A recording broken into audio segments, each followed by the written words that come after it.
Hi everyone, welcome back to my educational channel, Middle School Math. Today I have a new lesson which is called Properties of Proportion. We are continuing in grade 6. So what is properties of proportion? Today in this lesson we have two properties that are going to be covered. We have property number 1, which is over here right now. So property number says if we multiply or divide, so if we do a multiplication operation or a division operation, each of the two terms of the ratio, and we know the two terms of the ratio, we know the antecedent, which is the first term of the ratio, and we know the consequent, which is the second term of the ratio. So here it says if the two terms of the ratio, which is the antecedent and the consequent, by the same non-zero number. So if we multiply, or let me change the color, if we multiply or divide the antecedent and the consequent of a ratio by the same non-zero number. What does that mean? By the same number, like any number, we multiply them together, but not a zero number, not a zero. We don't multiply by a zero. We just maybe multiply with a 1, multiply with 1,000, but not multiply with a 0. So if we multiply both terms of the ratio by the same non-zero number, which is the antecedent and the consequent, we multiply them by the same number, then the resultant ratio, so the result is going to be equal to the first ratio, and they together form a proportion. So if we multiply the first term of the ratio by we multiply the first term of the ratio, which is the antecedent, and the second term of the ratio, which is a consequent, or divide them by the same non-zero number, this is going to result in a fraction or a ratio that must be equal to the first ratio, which we just multiplied or divided with, after simplifying, and they must be together proportional, which means that their two ratios must be equal to each other. So let's take this example over here to illustrate to us what does that exactly mean. So an illustration example here. So the illustration example says, for example, if we multiply each of the two terms of the ratio 2 over 5, so we have the ratio 2 over 5, and we're going to multiply each of the two terms, which is the antecedent 2 and the consequent 5, by the number 3. So we get the ratio 6 over 15, right? So let's multiply it here. 2 over 5 times 3. 2 over 5. So 2 times 3, this is going to be 3 over 1. 2 times 3 is going to be 6, and 5 times 1 is going to be 5. So this here, as you can see, equals 6 over 15. Sorry, and the 5 is going to be also divided by the 3. It's going to be 15. So it's going to be 6 over 15, right? And as you can see, if we simplify 6 over 15, so 6 divided by 3 is going to be 2. And 15 divided by 3 is going to be 5. So we multiply the antecedent, which is 2, by 3, and we multiply the consequent, which is 5, by 3. And then it gave us the ratio, which is 6 over 15. And after simplifying the ratio 6 over 15, it equals 2 over 5. This means that they are two proportional. This means that this property is correct. So let's take another example here to see the accuracy of this property. So if we divide this time each of the two terms of the ratio 6 over 15, so the ratio 6 over 15, we are going to divide the two terms by 3, as we have just done. It's going to equal 2 over 5.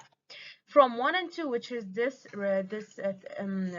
from this equation that we have done here, and from this equation that we have done here, from 1 and 2, we deduce that the following proportion 2 over 5 will equal 6 over 15, right?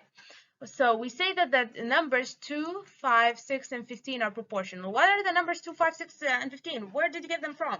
So I got them from the proportions, or the ratios. So I have the first term here is 2. Here is the 2. The second term here is 5. Here's the 5. The third term here, the first term here is 6. Here is the 6. And the third term here is 15. Second term here is 15, so it's 15. So when two ratios are proportional, this means that the terms of these ratios are also proportional. So if he gave us numbers like these and said that they are proportional, at the same time we can form a ratio and say 2 over 5 will equal 6 over 15. Amazing. So where 2 is called the first term, and 5 is called the second term, while 6 is called the third term, and 15 is called the fourth term. Since 6 is the first term in this ratio, and 15 is the second term in this ratio, but when we have the numbers like this, in this order like this here, like 2, 5, 6, and 15, in order like this, and say it's proportional, this means that the first one that comes is the first term, that the second one that comes is the second term, that the third one that comes is the third term, and the fourth one that comes in the fifth is the fourth term. So 2 is called the first, 5 is second, 6 is third, and 15 is fourth. We can also say that 2 and 15 are called the extremes of the proportion, and 5 and 6 are called the means of the proportion. So, what is special about 2 and 15? So they are called extremes, and what's special about 5 and 6? So they're called means.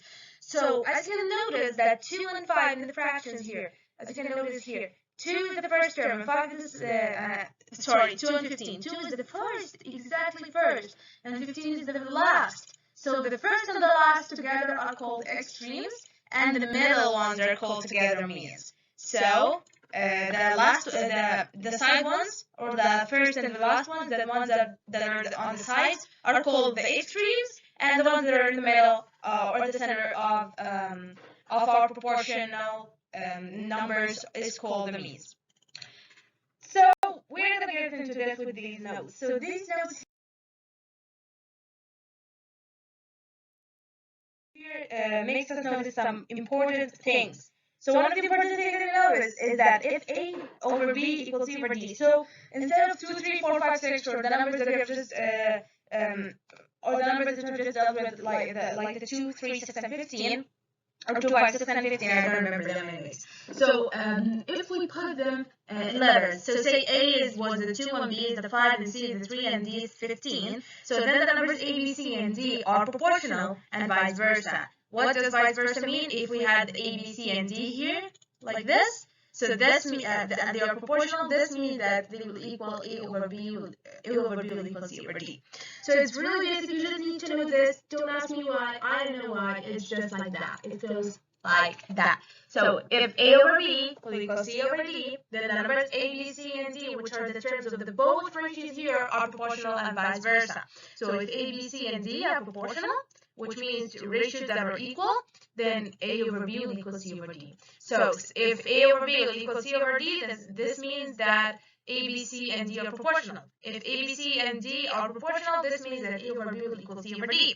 If we have also A over B will equal C over D, this means one more thing. This means that if we put them first in their two sign form, like A like this, and B like this, and the C like this, the T like this, we have taken this in past videos.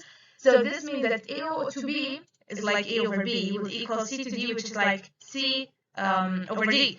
This means that the number A here, as you can notice, the number A and the number D are the extremes, right? Because they are the first and the last one. They are the ones that are on the sides. But here B and C are the means because they are the ones on the center. So the center ones are called means. The side ones are called extremes. Easy peasy. So A, D are extremes, while B and C are in the middle. They are called means. So let's take an example over here. But before taking the example, we're going to take property number 2. So we can join both properties in one example. So property number 2 says the product of the extremes equals the product of the means. Amazing. This is really important, guys. So what does a product mean again? Product is the final answer of a multiplying operation. So if you multiply two numbers together, the number that is a result here is called the product. So the product of the extremes, when we multiply the extremes, which were A and D, which were on the sides, if you multiply them, and we multiply the means, which were B and C, which are in the center, or whatever numbers they are, they should equal each other. So this is property number 2. So let's read here. I.e. this means if A over B will equal C over D, then A over D, A times D is here, they are the extremes, and B times C, they are the means, are gonna equal each other. Amazing. So the rule is called the cross multiplication or scissors. We know this rule before. We have known it in 5th grade and 4th grade and 3rd grade, which is called the cross multiplication. So in the cross multiplication operation, we multiply the extremes, but we didn't know that they are called extremes, that we multiply the means of a fraction. Okay, so let me erase this here because because it's making us a lot of distortion. So if you multiply A and D, which are the extremes, and if you multiply C and B, which are the means, they should equal each other. So, for example, 2 over 3 will equal 4 over 6. They are proportional. Amazing. This means also 2, 3, 4, and 6 are proportional terms. So this means if I multiplied, let me erase this circle first. This also means that if I multiply 2 and 6, and if I multiply 3 and 4, they should equal. 2 times 6 is 12. And 3 times 4 is 12. And 12 is equal to 12. Amazing. These quantities are absolutely proportional. So now let's take an example. Combine our two methods here. So there are a couple of examples in this video that are going to cover that's going to take you out of this video, boom, in proportion. So find the missing term in the following. So we have here this, and there's the missing term here, which has a question mark that I'm going to draw here. Amazing question mark. That's an amazing question mark. So 4 over 12 equals 20 over something. We need to find the term that's here. Okay, how do you find this? Are we going to use our first property or our second property? Our second property for sure, because our second property says if we multiply the extremes, which is 4 and the missing number, and if we multiply the means, which is 12 and the 20, they should equal each other. So what does that exactly mean? Assume that the missing number is called x. So let's call the missing number x instead of a question mark. That's much better. I draw x much better than question marks. So you can find the value of x by using one of the following ways. So we have 3 ways we can use to find the missing term here. And the missing term, don't forget, you can call it text, you can call it y, you can call it a, you can call it z, call it whatever you want to call it, don't call it a question mark. So what are the 3 ways that we can find x?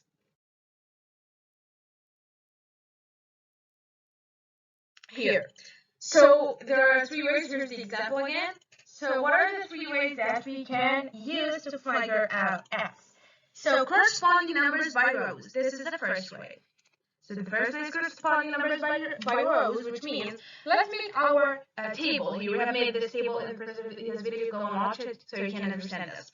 So our table takes 4, 12, and 20x. This is the x that we need to find instead of my better, awesome question mark. So 4 over 12 and 20 over x.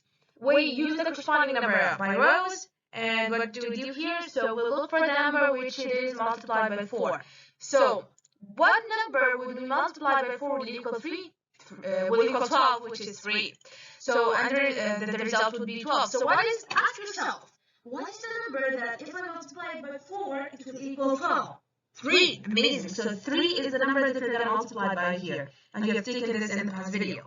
So you'll find that the number 12 divided by 4 will equal 3. Or if it's a bigger number that I can't really find the number that if multiplied with will give me that specific number, I can divide the consequence by the antecedent. So 12 divided by 4 is also 3. Then this means that x will equal what? This is what we need to know. X will equal 20 times 3, 2, which will equal 60. That is a very basic and easy way. So since when we multiply 3 by 4, it gave us 12 here. So if we multiply 3 by 4, also on the other side is going to give us the number x that we need. So 20 times 3 is going to be 60. Amazing. So this is the first way. There's 2 more ways if you're not comfortable with this way. So the second way is looking corresponding numbers by columns. So we take the corresponding number by rows, which rows go like this. Columns go like this. So this is a column, and this is a row. Just for making sure that you guys know, you know it. Anyways, so here we have got, it says corresponding numbers by columns. Look for the number which if it is multiplied by 4, the result will be 20. So we are now going to look here this way. Here we'll look that way to the bottom. Here we'll look to our right. So what number can I multiply by 4 which is going to give us 20? Absolutely, it's 5. So 4 times 5 is going to be 20. Also, the number, since I multiplied 5 by 4 to give us 20, so if I multiply 12 by 5, it's also going to give us the number x. So 12 times 5 is going to be 60. Amazing. And both these ways give us the result the same. So the last property, which is I really like, just the easiest one, it says the following property of proportion. following the property of proportion, which is that extremes, the product of extremes will equal product of means. So the extremes are 4 and x, which is the number that you don't know, and the means are 12 and 20. So 4 times x will equal 12 times 20. So we're going to now multiply these. So 4 times x is going to equal 4x, right? And it's going to equal 12 times 20, which is going to give us 240. So 4x is going to give us 240. So to know the x here, we're going to divide 240 by 4, and it's going to give us 60. Amazing. So you can use either of the three ways, corresponding numbers by rows, corresponding numbers by columns, or using the property of proportion, which is extremes will equal means. And it's easier because you don't have to draw this here. You just draw it here for your illustration, but you don't have to draw it. So it's very simple. Okay, so let's take another example over here. So our other example here, you're gonna find the number of the example here doesn't match the number of the example right here, because the book that I'm using have kind of different numbers and different questions that I like to include, because they are just not the basic things that I want to mention in the video. So example number 2 says, if we need to find x here. Okay, so if x plus 5 over 3 will equal 14 over 6, we need to find the x. We're going to use the cross multiplication way, which is the easiest and the best way to use. So what we're going to do, we are going to get x plus 5 times 6, which are the extremes, are going to equal the means, which are 14 times 3. So x plus 5 will equal 3 times 14 divided by 6, the same thing that I've done in the past example. So this means that x plus 5 will equal 7. So, but this is not the answer. We want just the x. We don't want the x plus 5. So, to find this, we do something that's very simple. I've studied this before last year. So, 7 minus 5 is going to equal 2. So, x is going to equal 2. If we want to verify or just find this, we're going to have the x as a 2 here. So, 2 plus 5 is 7. 7 over 3. And if we multiply both of these terms by 2, it's going to equal 4 over 16. This 14 over 6, which is the proportion that we need to find. So the other one here says 5 over 10 will equal 1.5 over 6 x minus 4. So 5 times x minus 4 is going to equal 1.5 times 10. So this means that x minus 4 is going to equal 1.5 times 10 divided by 5. So x minus 4 is going to equal 3, but we don't want the x minus 4, we want just the x. So we're going to add 4 to the second side here, and it's going to be 7. So x is going to equal 7, justifying this. So 7 minus 4 here is going to be 3. So 5 times 3 is going to be 15, and 1.5 times 10 is going to be 15. Okay, we are on to the other example here. The examples are just misleading. So this example number 2 was just before the other one, but just, I don't know, the computer just went crazy. So, a car consumes 18 liters of petrol to cover 240 kilometers. So, to cover 240 kilometers, the car takes 18 liters of petrol. This guy's going to pay a lot of money for the petrol. Amazing. So as you can see, he wants us to find the number of liters of petrol that the car needs to cover 180 kilometers. Oh my goodness. So if the car covered 180 kilometers, what is the amount of liters it would need? This would need proportion. Amazing. Proportion, we're going to use it all the time. We use ratio, proportion, and fractions all the time. So let's make a table which we have here, 2 rows and 3 and 4. So I made this table over here. So petrol and liters, we have 18 liters first, and then we have the x, which we don't know, and then we have 15, because the distance that the car covers to consume is 15 liters.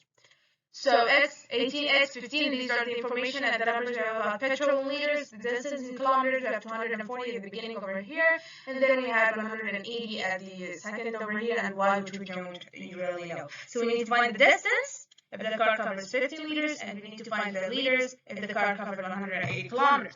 So we're going to use proportion. So x here will be super easy. We're gonna multiply these two here, which is 18 times 180 divided them by 240. So 18 times 180 over 240 is going to equal 13.5 liters. And the y, we are going simply to multiply. We have now the x we have figured out the x, which turned out to be 13.5. So here we're going to multiply 15 times 180 and divide it by 13.5, or multiply out divided by 18, because there are two ways here, guys. So we can, let me first erase all these things here to just make it easy.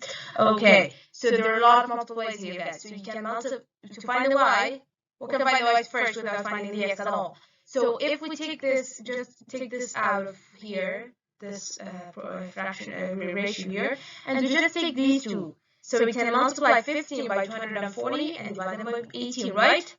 Or we can easily use the x that we have just figured out as 13.5 and multiply 15 times 180 and divide them by 13.5. So there's two ways here, which is going to equal to 100 kilometers. Amazing. So now we have the distance that the car travels if it consumes 15 liters is going to be 200 kilometers, and the number of liters that the car would need if it covers 240 kilometers is going to be 13.5 liters. There's another solution here if you want to look at it. We're going to put them in the two ratio sign form, and we're going to put the information and multiply by cross multiplication the same way. It's going to give us the same answers. And we have covered a lot of these ways in the previous videos. So if you aren't getting something, so you haven't watched the previous videos, or you haven't watched them very carefully and you haven't understood their lesson fully. Okay, so we have reached the end of the lesson, and that's amazing. We have covered a lot in this lesson. This is a very important lesson. So I have tried this question by yourself, guys. So this is a very basic question to try by yourself, so you can improve your understanding for the lesson. And yet at the end of each video, almost I give you all the time try by yourself questions if there is.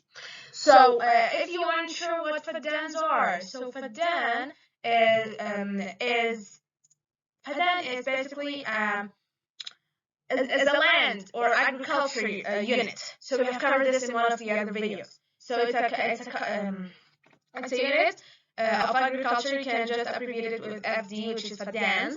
And we have LE. Most of you guys want to also know what LE is. The book that I use uses LE instead of dollars. I'm not sure why, but LE is another money or monetization unit, like the dollar. So deal with it as dollars, and deal with it as if you want this as kilometers.